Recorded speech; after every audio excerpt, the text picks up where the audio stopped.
Good morning, hi there, what's up, and welcome to all of my viewers from around the world. The sun is shining and the magpie is casting, coming at you guys today with a 1v1 live game. Spawning in the east, the USSR, forces of Burmie.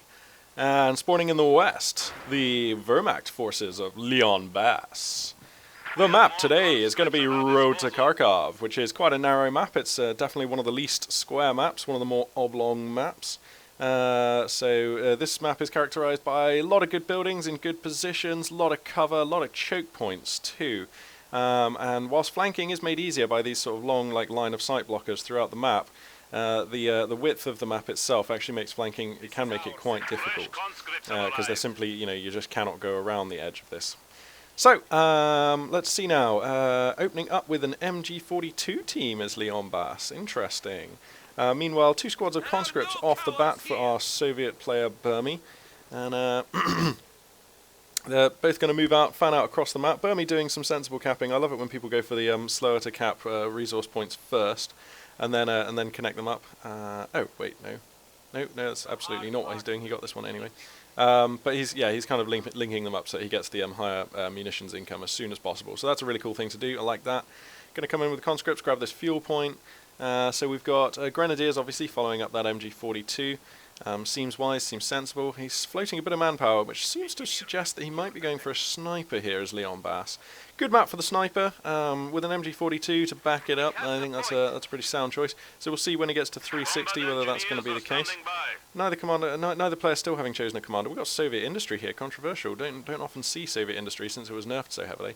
Got enough manpower here for a sniper, so not sure what the delay is here for LeonBaas. He's up to 400 manpower, and this is very unusual. Oh, there we go. There's the choice. Grenadier squad, just very delayed.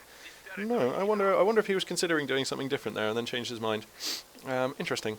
And let's see. It's pretty much the boring stage of the game. I really should prepare something to talk about in this time.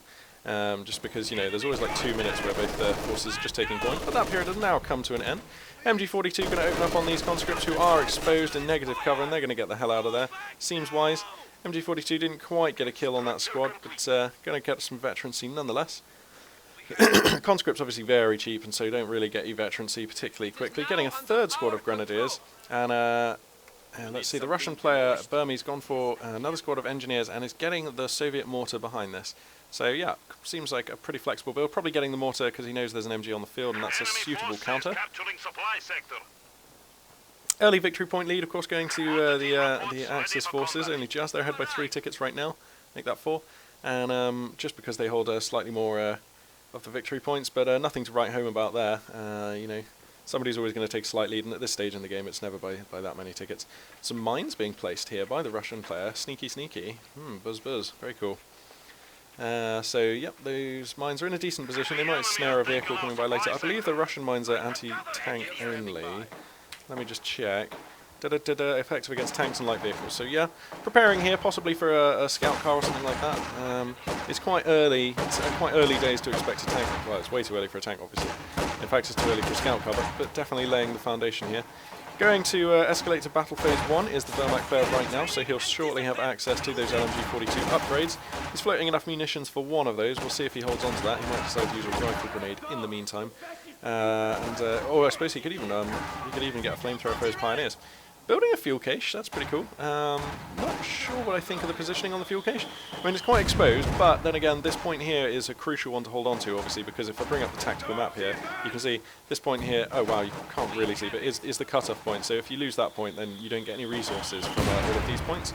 So by putting this on there, that means the enemy has to destroy that before they can decap it. So I think it's more for that reason that he's purchased the fuel cache on that one.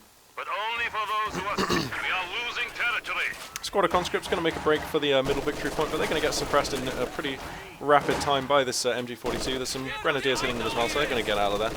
And conscripts also making a grab at the north. I'm just going to keep these guys framed until they fall back because I just want to make sure that they do so. They're getting hit pretty hard. That MG42 is raking them down. And they're now at that stage where they're not really receiving any benefit from being suppressed in terms of defensive bonuses. Mortar's going to counter this MG though. First mortar round landing smack in the middle of the squad, killing a man and reducing the others to fairly low health. squad of infantry has been And a killed. squad of conscripts just before getting the wiped chief. out here by these grenadiers on the right flank. I'm guessing that was off the back of a decent rifle grenade here, and then picking off the forces remaining are couple of guys capturing as they our fell supplies. back. So quite a good turnaround there for LeonBaas, spending the 30 munitions as you can see on the rifle grenade. Actually, or is it 35 for a rifle grenade? No, it is only 30. Wow, that seems tremendously reasonable. That's like the same price as the Volksgrenadier grenade, which is like infinitely less spectacular. That's an exaggeration, but the point stands. So this mortar squad now exposed. Are we going to see another rifle grenade? I doubt it. He probably just... Wow. Hits the mines. Wow, it turns out that the Soviet mines can trigger on infantry. Wow, that's a squad wipe. So that's nice. That pretty much equalizes things. We've got a Maxim joining the field here for the Soviet player, which I really like. Maxims are great units. And yeah, I sort of think that Soviet players have almost forgotten how good they are, because you never see them used to the extent that they used to be earlier on in the game. And there's probably good reasons for that. But I mean, it's still a really potent unit. A 6-man machine gun, which is very fast to reposition, very good in an aggressive role, and it just does fantastic damage and suppression. It's like all you could ask for in an MG, really. And so LeonBaas is going to move back out. Still only his force is looking a little low here. He's going to want to get another squad, I would have thought. Now, has he built the? He has. Oh wow. Yep, he's gone for the lighter mechanized company, and he's also put down the bunker in preparation for upgrading that to a medical station. So shrewd play there from the Wermacht player. Possibly a touch early on the bunker though, because he's got 60 munitions now, so he could upgrade it if he wanted to the medical bunker. But he also needs to get LMG-42s for his dudes. So we'll see which he prioritizes, or whether he even just keeps it stashed for grenades. Engineers being forced back on the west sort of portion of the map here. The Maxim is going to want to just point itself to cover this area here, and it does. There we go. These grenadiers are going to take some Dakar. That is assuming we have line of sight, which we don't, of course. Meanwhile, some conscripts getting forced back by this defensively positioned MU-42, which is now a one-star bet in the middle of the map. So both forces basically just scrapping at the moment. I wouldn't say that the upper hand has been taken by either side, but that might change now that we do have the half-track on the field, and the Quad 50 upgrade soon to finish, and that will probably just immediately squad wipe these guys. It's so powerful at the moment. Like, he's just gonna run forward. He should get the squad wipe if he just follows. Oh, I think if he was just more on the mic with it, I mean, he might still get it, but this is quite long range now. I think if he was just following the whole time, oh my god, he's still going to get it. He's probably going to get this MG-42 team as well, maybe. He can just drive around behind it. Got to be careful though. Incendiary ammo has been used, and 2 squads here cruising for a Faustin. Gets a squad wipe. I mean, look at the speed of that squad wipe. It was just like, burp, you're dead. 3 of them gone. There's the Panzerfaust. We've got the damaged engine on this one. These grenadiers have got to get out. They're just going to get rinsed. Ugh. Terrible damage being dealt there.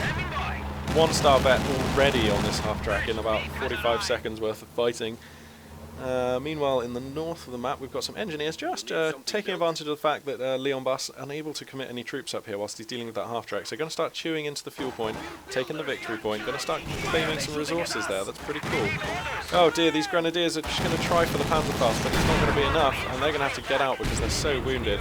The mortar as well, hooning down on them. And that is wow, look at this guy. Oh, look at that. Wow, you cannot touch this. Running is for noobs, man. It is all about the kneeling slide. That is some impressive stuff. Wow, who knew?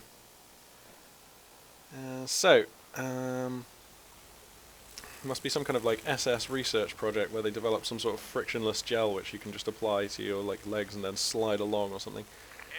Totally legitimate and historically accurate there. Relic, ever the masters of attention to detail. Now there is a demolition pack that was constructed by these engineers, but the mine detector easily sufficient to spot it, and that is gonna defuse the situation there. That could have been tense. It could have been tense. Soviet Windustry has been chosen. Dun dun dun! The plot thickens. Wow, wow! I haven't seen this commander used for like maybe a year. Wow, this is pretty cool. So repair station can be built at 3 command points, so that's now. Soviet industry, so if we have a look at the manpower income has been slashed, but the fuel income is like massive now for the Soviet player. And then moving later on into the game, we get the vehicle crew repair training at 7 command points, the ability to call in the very spicy KV-8 flamethrower tank at 9 command points, and then all the way at 14 we get the KV-2 heavy assault tank, which I believe is now limited to a 1 of. And that's pretty much the closest you're going to get to a siege tank from StarCraft in this game. It's basically got a deployable mode, which gives it massively extended range, and it fires these huge high explosive shells with large AoE. Now Burmie is right up in the face of LeonBaas here, leveraging this 50 cal's power to its maximum extent, brutalizing the Grenadier forces, and I'd like to see him just kind of be, if anything, more aggressive with it. Now there is a pack gun on the field, and here it comes. Oh my goodness, the pack gun is actually kind of unsupported. I mean, if he positions it here, it's going to be spotted. I think these engineers are going to see it. And the Quad 50 could just run down here and kill them all. It would kill them in a heartbeat, like, because they get the accuracy bonus against weapon teams. And that would just be disgusting, basically. Anyway, so up to 2 stars worth of veterancy, which is going to improve the mobility and reinforcement radius of this 50 cal half-track. The Maxim garrisoning this building here, and that's going to force these guys back. There may be a squad wipe here. Yep, squad wipe on those pioneers, targeted down by the Quad 50. Even at decent range there, able to mow down those infantrymen in their prime, or that last retreating model. The mortar squad just chipping in damage from the back, as you can expect, and this Quad 50 is just doing work. Pack gun's going to push forward, and there we go, we have the first hit, and that is the sound of a Katushka. Wow, going for a fairly early Katushka behind the Quad 50, inflicting damage. So let's see now. So he has Tier 2 building, Tier 3 and Tier 4. Wow, that's good stuff. The Russian player really making use of the Soviet industry's increased fuel income to get a very early Katushka. I mean, that was firing a barrage at around the 11-minute 30 sort of mark. So that's, you don't expect that as Wermacht, and that's got to shake your confidence. You know, this is not typical Soviet play we're seeing here. So he's going to have to adapt and think on his feet as LeonBaas. He's ahead at the moment by just a few victory points, about 26, and that might not be, I mean, that's going to give him something of a window. In fact, he's grabbing the right-hand victory point, so credit to him, exploiting an area here where he's found that there are no Russian squads. It's pretty cool. That's really well done. That's going to buy him some more time. And he's going to try and take mid. Oh, he doesn't need to be careful of mines, of course, because he's got the detector on that squad, so that's good. But there are mines being placed in this little runoff here. Very, very good play from Burmie. This is really interesting to see. I mean, anyone using Soviet industry has to have a plan, has to have something sneaky in their pocket, and that is certainly the case from Burmie here. This Maxim just being issues, and I'd love to see LeonBaas. He has the manpower. Just get a mortar squad. Hell, get 2.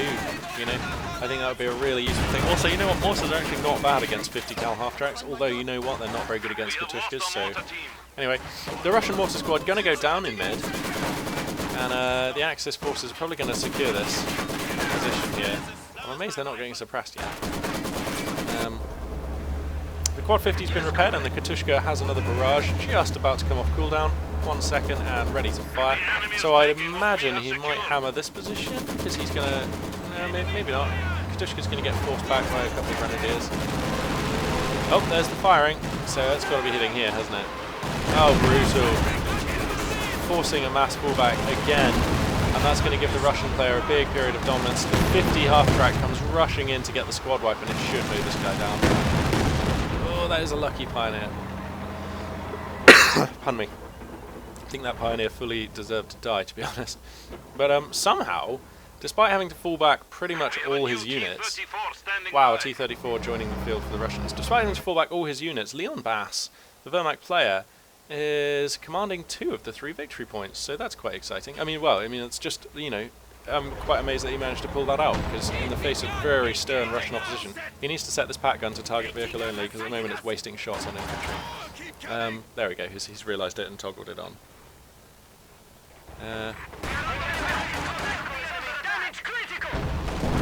So,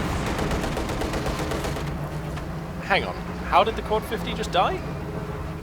Did the T-34 just shoot it? That's like the only way I can imagine that Quad 50 just died. Because there was an MG team, but that's not going to do, even if it's set to incendiary rounds. And the Quad 50 was behind the MG team. What? Wow, that is a terribly unlucky incident of friendly fire there. Hang on a second, can I check? Can I get the kill breakdown on this thing? Oh, that would be really useful, because it would say friendlies killed. Oh, well, it's got 1 kill, has the T-34-76. That's just super unlucky for the Russian player. Either that or there were some mines here that I didn't know about. Could be that. Didn't think there were any, though. Interesting. Anyway, 2 Katushkas? No, sorry. Replacement half-track and the original Katushka coming back out. Another barrage ready, so the Katushka's probably going to aim and fire. Here we go. And I think he's just going to saturate this region here. Seems like a good choice, yeah. Getting some kills. Getting some damage dealt. Not too much, though. Actually, not getting much veterancy on that Katushka just yet. Standing by.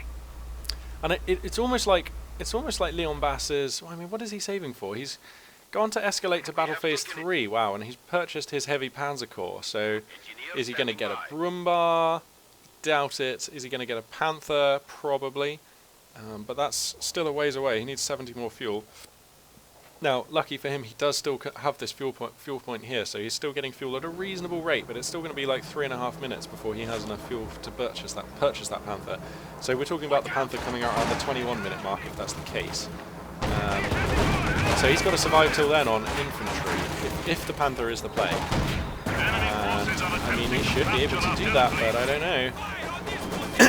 With a quad 50 and a T-34 and a Katushka out there, it can all go wrong in a heartbeat, because these pioneers are going to be forced back by the quad 50. Where's the pack gun in all this? Here, it's going to come forward and angle for a shot on the quad 50. Did he remember to upgrade that? Yeah, so he has upgraded the bunker in his base to the medical station. Does he have LMGs? Okay, he has enough munitions where I'd love to see him buy like 2 LMG-42s at this moment, right? Because that would just increase the potency of these grenadiers who, let's face it, need it. And these guys, they're idle at the moment, just standing around. They need to get away from here. They're in the open, and all they're waiting for here is a Katushka barrage to the face, and I don't like that. Pardon me.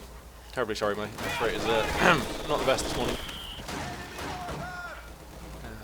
And Soviet forces in the south here, just chilling. This tank needs someone to repair it. Oh, and a vehicle repair station is being constructed for that very reason. Now, how much does a vehicle repair station actually cost? It costs 75 munitions. Wow, interesting. That's weird. I would have thought it would cost manpower, possibly attack fuel.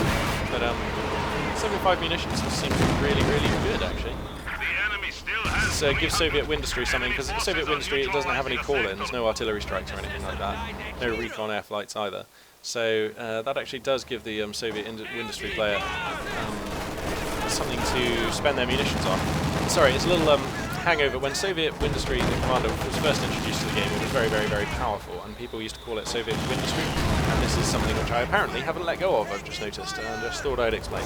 So the commander is called Soviet Industry, but you'll probably hear me calling it Windustry just out of habit twice a lot. And wow, it's T-34 just giving 2 grenadiers. They really want to be careful. Oh wow, the pack gun has been stolen. Oh no, which means that there is basically no anti-tank here, and it's falling apart quite badly now for LeonBaas. His fuel income now down to just 7, which means that Panther is a long way away. And you've got to wonder, did he purchase the tier 3 building? No, so there's no option of a Panzer IV, which I think a Panzer IV would be really good. A Panzer IV can play with a Katushka and a T-34 and a 50 cal. Yeah, absolutely. I mean, the pack gun's going to be issues, but as long as he's clever with his positioning and movement, shouldn't be too many issues. So I think a Panzer IV, actually, even though it feels quite late in the game, and even though the Russian player has some quite good units, a Panzer IV can take most of this stuff.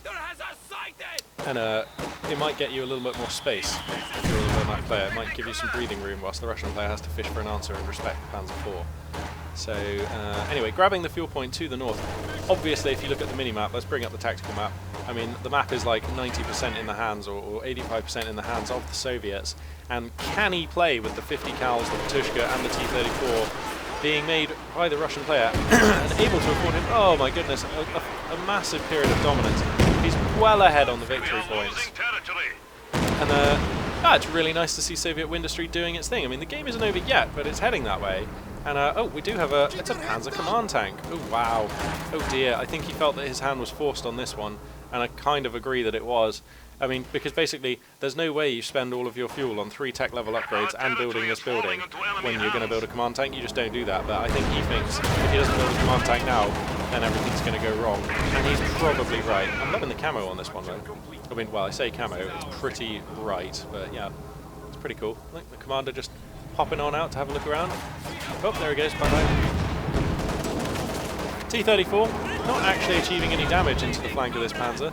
Careful now, you want to get this back. Oh, I don't know about this. The T-34 is in the rear armour there. That's risky. You've got to take care of this unit. Is he taking a dive? I think he might be looking for the Katyusha a little bit. An Su-85 though, joining the field, and that is going to force this Panzer command tank to keep its head down. That is dangerous times. So, not quite sure what's with the positioning on this command tank. Not quite sure where he's going. I mean, basically he's going to try and find the T-34, and he is being quite off more than he can chew when he sees this Su-85 in the hood. Gets lucky with the first shot missing out of that the Su-85. A couple of shots being exchanged, whilst in the middle here we've got Flamethrower squad roasting toasting through these machine gun squads, and he's going to probably... Oh no, he's not going to get the mortar squad either. Floating a lot of munitions though is LeonBaas. Does he remember that you can get LMG-42s for your grenadiers? It's a pretty cool tool, my friend. I mean, no, it's not going to help the vehicles, but it's certainly going to keep the infantry at bay. And you know what's the main weakness of playing Soviet Ministry? You don't have the manpower, so replacing lost squads and reinforcing squad members is something you just don't want to be doing with Soviet Ministry. So it's kind of a weird thing. When you notice you're playing against Ministry, you can just target their infantry and go for the win that way, because it doesn't matter if you've got 3 or 4 tanks. If you can't capture points out on the map and you can't repair those tanks and keep them well supported with infantry, it's, you know, things aren't so great. So, and you can see the manpower really low now for Burmie, who just had to reinforce his squads on the fallback. So, potentially an option. Anyway, Axis forces have managed to control 1 of the 3 victory points, and that's going to buy LeonBaas a little bit more time. Not much, but enough perhaps to recover. I'm trying to think, like, what's the play? Wow, first of all, the players repair your command tank. Where are your pioneers? There's a squad of them somewhere. They're out here on the flank. I think, oh wow, placing some anti-tank mines in a clever position there. What? They just disappeared. I'm sure I saw anti-tank mines there. That's weird, whatever. Maybe he just put down the Ghost to build them and then decided to change his mind. Oh wow, that's a KV-8. Oh dear. Oh dear. This is bad news for the Axis forces. This could be the winning tank. It is taking a lot of fire though from pack guns, and the command tank is right behind it. The positioning, not so great, and the lack of support. I mean, here come the other vehicles for the Soviet player. Where's the Su-85? Needs to get in there. It's manoeuvring through mid now. Popping the Panzer Tactician and getting out is the command tank. Just going to be able to get out. Oh no, the sandbags have it cut off, so that's probably a dead command tank. The Su-85 now in position, so that is a dead command tank. That's rather sad for the Axis player. And these pack guns are going to provide some cover. Wow, maybe I spoke too soon. This command tank is going to get out of there. That's terribly lucky, so... Oh wow, using some railway artillery. Coming down in this position from LeonBaas. I think it's going to be reasonably ineffective. Oh, and there we go. LeonBaas deciding to choose this moment to concede to his opponent. And in all fairness, I can't really see him pulling out a win in these circumstances. He's basically constantly on the back foot, and sometimes when you play as Wermacht, you find yourself in these situations where you just don't have enough anti-tank, because like your options are basically Panzer Grenadiers with Panzerschrecks, which costs a decent like block of manpower and 120 munitions, which, to be fair, that was an option for LeonBaas, and I think actually that would have been quite smart. And your other option, of course, is pack guns, which is the option he took. But pack guns are quite fragile, prone to being flanked, and if you lose those pack guns, you find yourself with a motley crew of infantry like this, like 2 Grenadiers, a Pioneer squad. He had a couple of MGs, and he had like a mortar and stuff. And when you're facing down a Quad 50 and a T-34 and a Katyusha, I mean, like, that's not a very potent combination. So, anyway, he did go for some Panzer Grenadiers right here, but I think they were too late. And he also spent his munition on the railway strike. So if he'd have gotten these Panzer Grenadiers earlier on, equipped them with the Panzerschrecks, that would have been quite cool. I think that could have been the beginnings of making a play and being able to break out, because especially once those guys start vetting up, and they do vet up quickly once they have those Panzerschrecks, they become quite a potent anti-tank unit. I think the command tank was an unfortunate but necessary play. I do actually agree with aborting the Panther option, even though you've already invested so much fuel into getting this building. I just think, you know, you're never going to get the Panther out before you lose, so you need to do something drastic. Choose a commander and get out your Panzer Command Tank. And the Panzer Command Tank actually did quite well. It was able to face off against the T-34 once or twice, put on some pressure here and there. Yeah, I quite liked it. It did all right. But unfortunately, in the end, not enough. So that concludes this replay. Thank you very much for watching. Magpie842 signing out.